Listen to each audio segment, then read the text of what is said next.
Et salut tout le monde, ici Passion Car Spotting. Aujourd'hui on se retrouve pour une toute nouvelle vidéo, très attendue pour moi parce que je suis au musée Porsche. Surtout qu'en tant que Porschiste, je suis un passionné de Porsche, je suis super content de visiter donc ce musée. À l'entrée on a pas mal de petites Porsche 992, on en a 5 là, on a encore une à côté. Et donc voilà, donc j'ai essayé de vous filmer, donc bon, il y a une guêpe qui s'est mise à jouer avec l'objectif.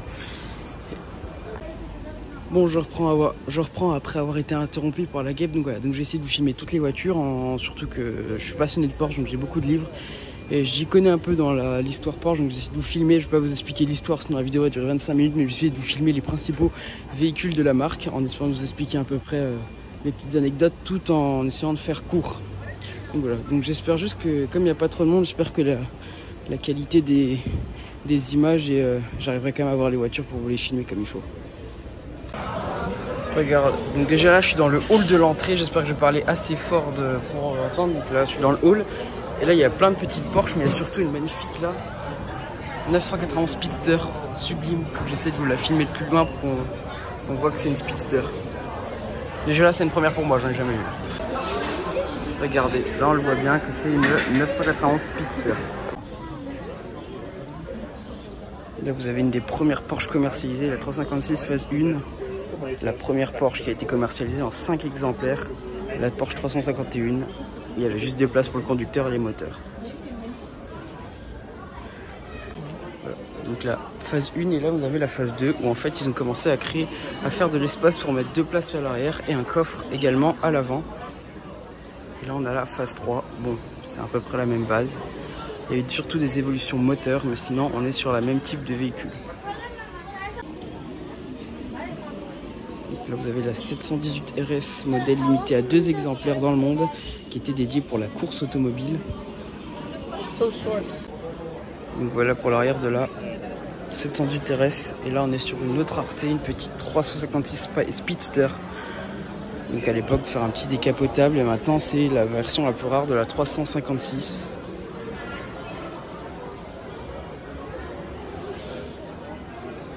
C'était brut à l'époque et on était que sur des 4 cylindres à l'époque et en fait la 356 a duré 30 ans mais pendant tout ils ont juste évolué le moteur et un peu l'intérieur, mais sinon on est sur la même type de voiture. La carrosserie était en aluminium et c'est juste magnifique. Et là on est sur la première Porsche 911, la première moteur Porsche avec un flat 6 à l'époque qui avait cartonné. Et en même temps pas trop parce qu'elle était vendue beaucoup trop cher à l'époque et personne ne pouvait se l'acheter. C'est pour ça qu'ils ont sorti la Porsche 912. En fait c'est une 911 avec un moteur de Porsche 356. Donc là ensuite on est sur encore une 911, la première génération. Et là on est sur la première avec la coupe Targa. Donc pour la petite anecdote, la Targa c'est par rapport à la course aux États-Unis, la Targa Florio.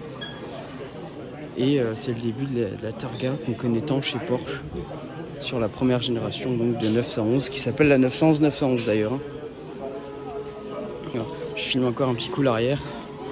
Enfin, je fais vite sur chaque véhicule, j'essaie quand même de donner des petites informations, mais il y a tellement de monde de toute façon. Et je vous filme ça au cas où qui en est pas dans le musée, mais là on est sur une Porsche 930 du Dakar qui a couru de Dakar pendant 2-3 années, pas beaucoup. Et d'ailleurs un des pilotes phares de la 930 Dakar est autre que Johnny Hallyday, le chanteur français que vous connaissez tous, qui a couru une année au Dakar avec une Porsche 930 Dakar. Et d'ailleurs on peut voir le kit déco sur la miniature là, que comme je vous l'ai filmé à celle de la 911 Dakar à Aubernais, le même kit déco légendaire du Dakar de chez Porsche. Donc là on est sur une Porsche 914, à l'époque de la 911, ils ont dû sortir des petits modèles moins chers que la 911 pour atteindre une meilleure clientèle, ou avoir plus de clientèle. D'ailleurs cette voiture a été designée a été vendue avec Volkswagen et c'était un échec. Donc là on n'a rien que une mythique Porsche, la Carrera la Porsche 2,7 litres RS, j'ai du mal. Porsche qui voulait se lancer aux 24 heures du Mans, qui l'ont gagné d'ailleurs en 1979 avec cette voiture. Et à l'époque Porsche obligé d'homologuer 500 voitures à la vente pour participer aux 24 heures du Mans, et ils étaient obligés d'avoir des Porsche entre un moteur qui faisait entre 2,5 litres et 3 litres. C'est pour ça qu'ils ont sorti une Porsche en 2,7 litres qui fait de rien que d'autre que pas dire de bêtises, mais dans les 200 chevaux, qui pour l'époque était juste oufissime.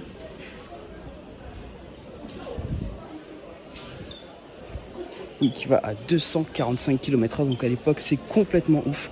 Donc je répète, cette voiture qui a gagné donc le 24 heures du Mans en 1979. Et à côté de moi, j'ai encore plus fou, parce que les gens raffolaient à l'époque de la K2 litres 7 RS, et ils ont sorti encore plus fou la 2 litres 7 RSR, qui elle, même c'est marqué 2 litres 7, et bah c'est faux, c'est un 2 litres 8 à l'intérieur, voiture limitée à 49 exemplaires. Et donc c'est la même base avec un moteur plus gros, mais complètement dépouillé. On peut voir les argissements des ailes là, qui est incroyable. 2 sorties de peu d'échappement contre un là. Le bec de canard qui permet alléger la voiture de 90 kg à grande vitesse. Et une voiture magnifique. Donc là on est sur une Porsche Carrera RSR 3 litres. Et là c'est purement de la course.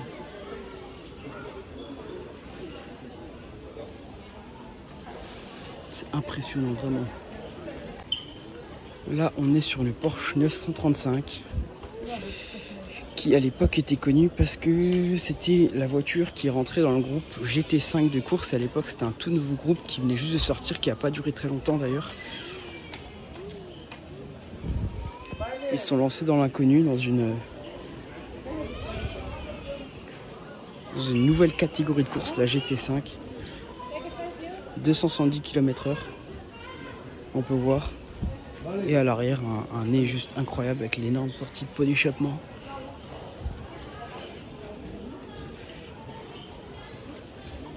Mythique Porsche également.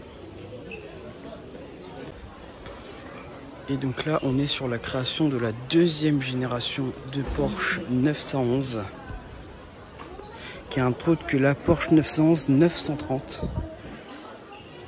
Et c'est à partir de cette génération 911 qu'ils l'ont sorti en turbo.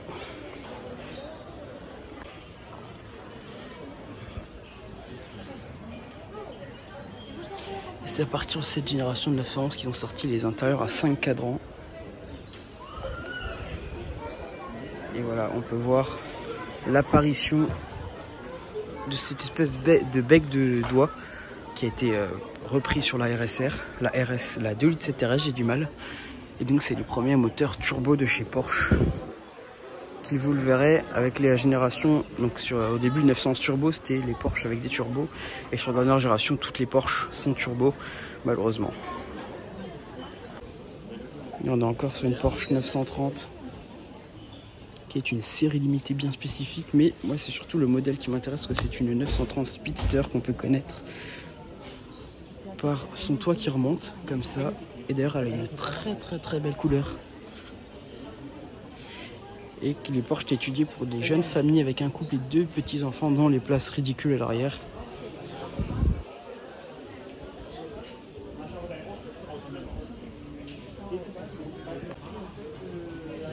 Bon, bah, je me posais la question, et oui, elle y est. Donc là, on est sur une Porsche 959 de Dakar, que je vous disais mythique, qui a été courue par Johnny Hallyday, qui l'a fait, je sais plus, une année sûre où il a couru avec Porsche. Et donc là, on est sur une Porsche 959. D'ailleurs, vous voyez qu'elle pointe son bout de soleil derrière, l'énorme pépite, la première hypercar de chez Porsche. Et donc là, on la voit. Donc en plus, ce qui est bien, c'est qu'ils l'ont gardé dans son jus avec les dégâts du Dakar.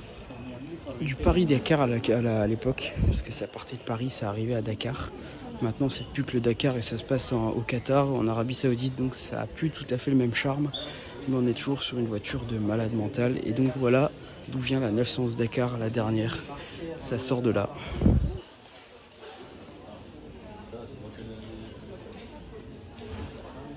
C'est incroyable.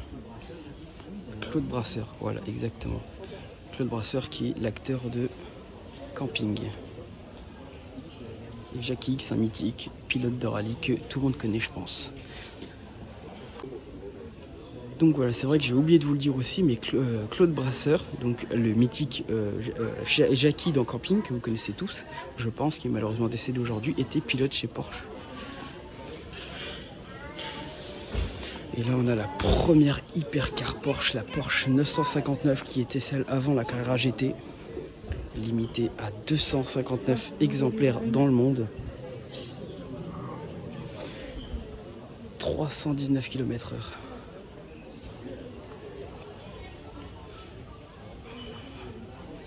le travail aérodynamique qui était fait sur cette voiture à cette époque, c'est fou.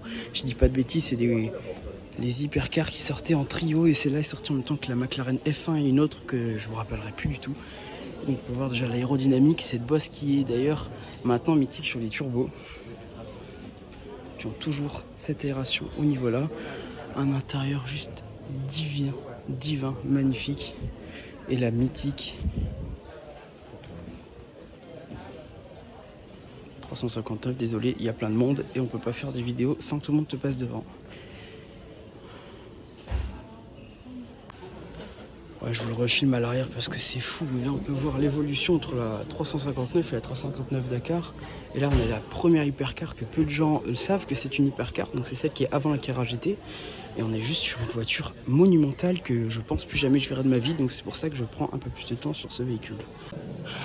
Vous vous rappelez de la Porsche 914 que je vous mets tout au fond, qui, je vous rappelais, était designée avec Volkswagen. Et bah là on est sur l'évolution à la Porsche 924 où Porsche voulait recommencer et ressortir avec Volkswagen. Volkswagen qui a refusé et ont arrêté leur collaboration avec Porsche. Et donc Porsche a récupéré donc une base de voitures que Audi devait sortir, mais Audi a abandonné le projet. Donc Porsche a racheté le projet, donc on est sur une 924 et là on peut voir donc toute l'évolution. La 924, il y a la 944 après, la 948 qui est juste là-bas d'ailleurs, qui est sortie en break, et c'est la première fois que je vois, je savais même pas que c'était sorti en espèce de break.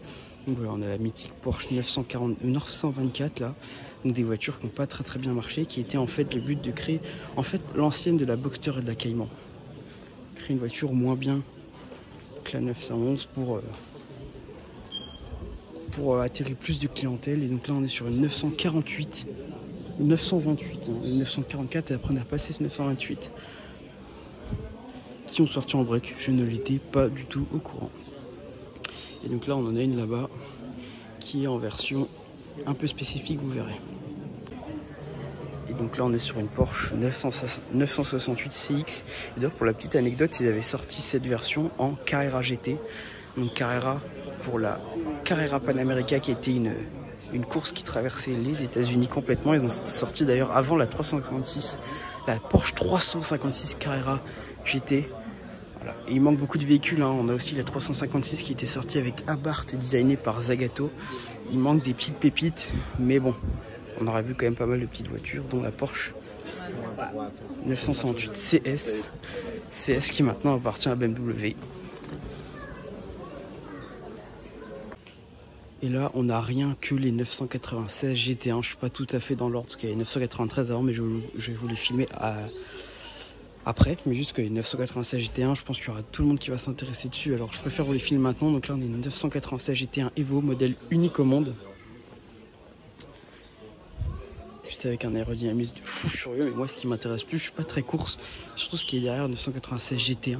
Classique, homologué sur route. Limité à 21 exemplaires dans le monde. Qui est sorti au même titre que la CLK GTR chez Mercedes. Et en même temps je vous la filme là parce qu'il n'y a pas grand chose qui change et que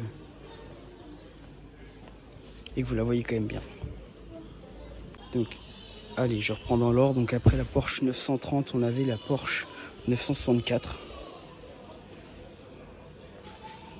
qui est ici présente. Porsche 964 turbo 3 litres 6, Porsche mythique également. Et on voit toujours ce bec d'oie là qui évolue avec le temps.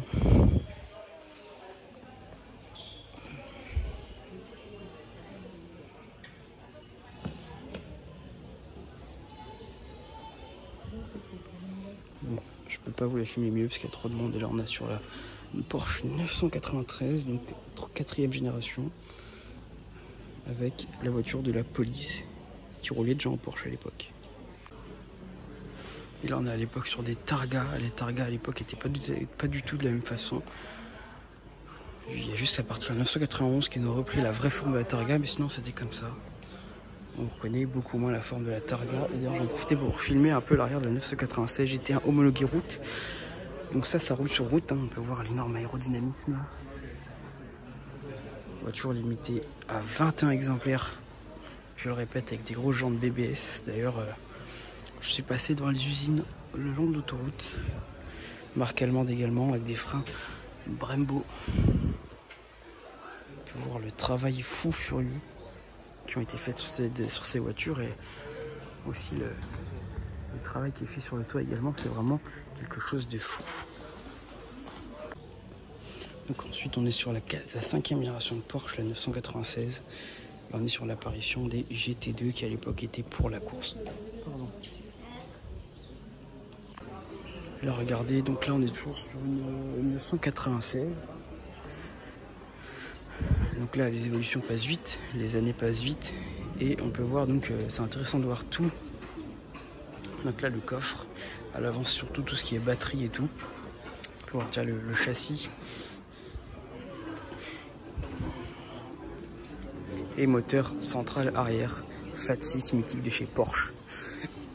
À l'époque, une 911 était atmosphérique jusqu'à la 991. À partir de 991, c'est passé en turbo, même sur les 911 basiques.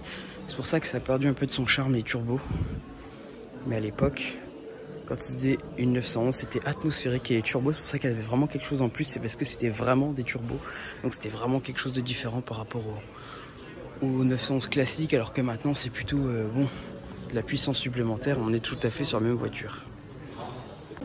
Bon, je vais vous filmer la mythique Carrera GT, mais il y a trop de monde, donc je vais en profiter pour vous filmer la 996 Sally de Flash McQueen avec sa petite bouche à l'avant, ses yeux magnifiques. Bon, on voit que c'est pas vraiment une 996 normale, hein. Le pare-brise est beaucoup plus remonté, c'est vraiment. Puis à l'intérieur c'est une maquette, hein. Il n'y a pas vraiment moteur, il y a un petit moteur électrique pour la déplacer, mais voilà. Elle a les gros sabots là, et ça c'est une spec américaine. On peut voir le tatouage qui est mythique de Cars quoi, hein. C'est vraiment ce qu'on regardait à notre enfance, c'est incroyable. Et là, Carrera GT, la mythique Porsche Carrera GT, 2e génération d'hypercar chez Porsche. Voiture très très dangereuse qui était adaptée pour avoir un V12. Suite à des soucis budgétaires, ils ont dû la mettre en V10. Ce qui fait que c'est une voiture qui ne tient pas du tout la route à l'arrière.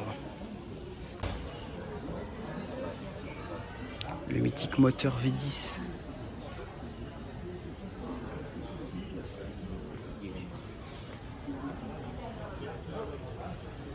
Voilà. D'ailleurs la voiture qui a tué Paul Walker. On dit une voiture très très dangereuse, qui est très joueuse et qui part facilement de l'arrière. Voilà, vous aurez un petit peu l'arrière, il y a trop de monde, du coup les plans sont pas terribles et du coup je me dépêche parce qu'il y a beaucoup trop de monde, mais j'essaie de faire mon mieux. Et là on est avec une 991 phase 1 R, donc la 911 R qui est juste une 911 Touring, mais en phase 1 c'était la R, et à partir de la 991 phase 2 ils ont sorti la GT3 Touring qui maintenant restera 911 GT3 Touring. Je peux pas vous la filmer en entier parce qu'il y a beaucoup trop de monde. Mais du coup c'est la première génération de GT3 Touring et forcément un collector. Et là on est sur la Porsche 918 Spider. Bon, je recommence. Porsche 918 Spider. On voit que c'est le modèle le plus intéressant de chez Porsche, parce que c'est là où il y a le plus de monde. D'ailleurs qui est un peu abîmé. Bon, vous voyez bien que celle-là est un peu spécifique parce que c'est le prototype, hein, donc on peut voir qu'il y a beaucoup de choses qui ne sont pas comme la réalité, les rétro-caméras notamment. Mais sinon, on a quand même une base intéressante de la 918 Spider, 3e hypercar de chez Porsche, celle qui est sortie en même temps que la Ferrari et la P1, de 3 modèles hybrides. Les jantes, et c'est là, elle n'a pas le pack Veissar. On peut voir les pots d'échappement sur le côté qui est pareil que sur le prototype. L'intérieur qui a également bien changé. Mais les liserés verts pour se montrer le hybride, mais par contre le tableau de bord il est pas du tout comme ça sur une vraie 918. D'ailleurs il y en a une autre safety car plus loin, donc je vais essayer de vous la filmer. Donc là on est la trappe électrique et de l'autre côté la trappe essence, et là on peut voir également à l'arrière également, on peut voir que ça a quand même bien changé, qu'il y a quand même pas mal de choses qui ont été changées, même si c'est très réaliste pour un prototype. Et ça quand même montre bien l'hypercar que c'est, même s'il n'y a pas de 918, tu as quand même une belle base et tu vois quand même ce que c'est comme voiture. Bon, ensuite tu as toutes les voitures récentes, la Formule E de chez Porsche, l'aspirateur là-bas qui est pas très intéressant. Une Porsche 992 avec des jantes style héritage que j'aime beaucoup, qui est juste magnifique, une couleur impressionnante. Carrera 4S comme je l'ai dit pour la course, Carrera Panamérica, elle est juste très très belle. On a d'autres, ouh, j'ai vu des dingueries, la petite orange là, on est sur une pépite. Voilà pourquoi j'ai fait un peu le choqué, parce que c'est une voiture que je veux absolument voir, une Porsche 911 Turbo S Exclusive Series. Petit truc que c'est dommage, c'est qu'il y a une option avec des jantes en carbone, celle-là ne l'a pas, je trouve ça un petit peu dommage. Mais on a donc une Porsche 911 Turbo S Exclusive Series, limitée à 500 exemplaires dans le monde. Le capot en carbone, la peinture typique de la Exclusive Series. Le toit également en carbone, on peut le voir avec les bandes. Puis à l'arrière, elle est juste monstrueuse, un échappement aussi typique de la Exclusive Series. Tout le carbone. Là, vraiment, on est sur une voiture juste sublime et une rareté. 500 exemplaires, je peux vous dire qu'on en a beaucoup de ces exemplaires qui sont stockés dans des musées ou dans des collections qui ne bougent pas. Donc c'est très difficile, par exemple, d'avoir un car spotting. Même si 500 exemplaires, c'est beaucoup quand même pour une série limitée, mais très très rare, impossible presque d'en voir. Donc c'est pour ça que je suis content d'en voir une. Ensuite, je vais peut-être pas être très objectif, mais pour moi la plus belle voiture au monde, une Porsche 992 GT3, pour moi ma voiture préférée, la plus belle voiture au monde. Je suis peut-être pas très objectif, mais moi c'est ma voiture préférée. Regardez-moi cette gueule, et surtout à l'arrière, elle est fou furieux. Regardez-moi cet arrière. Franchement, dès que je vois cette voiture, ça me fait quelque chose. La plus belle voiture au monde. J'aurais aimé vous la filmer mieux, mais vraiment, il y a tout le monde qui te passe devant. C'est vraiment insupportable à filmer, mais je tiens vraiment à vous la filmer comme il le faut. Regardez-moi cette face avant, juste sublime. Ouais, je vous filme l'arrière un petit coup, vite fait, et après une petite 911 Dakar comme je filmais au Bernet, mais sans le kit au-dessus.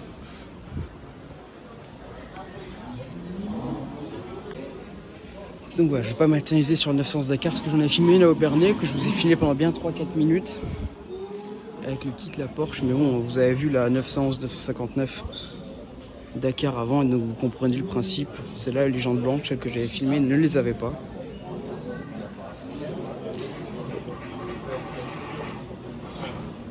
Ouais, je divine, honnêtement, j'ai pas beaucoup de mots qui sortent parce que c'est la plus belle marque Porsche. Quand vous voyez tout ce que j'ai filmé, c'est incroyable.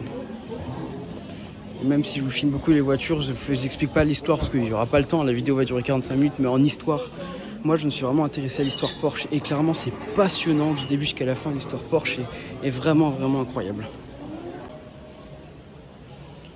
On est sur la catégorie concept car, et d'ailleurs pour la petite anecdote, bon je les filme pas parce que je veux pas que les vidéos durent trop longtemps, mais la verte là, elle appartient à la concession à Paris, l'art de l'automobile. Donc voilà, je tenais ça, je trouvais ça intéressant de le préciser. Là on a un concept car vraiment un peu douteux. Donc voilà, et là celle que je vais aller vous filmer, la dernière je pense, c'est la petite 918. Pas concept car, donc ce sera intéressant de vous la filmer, de vous la montrer, surtout que faut que je regarde si elle a le pack Veissar ou pas, bon j'arrive pas à voir, il y a trop de monde. Porsche Mission R, voiture électrique. Esthétiquement elle est juste magnifique. Bon après on est sur un aspirateur.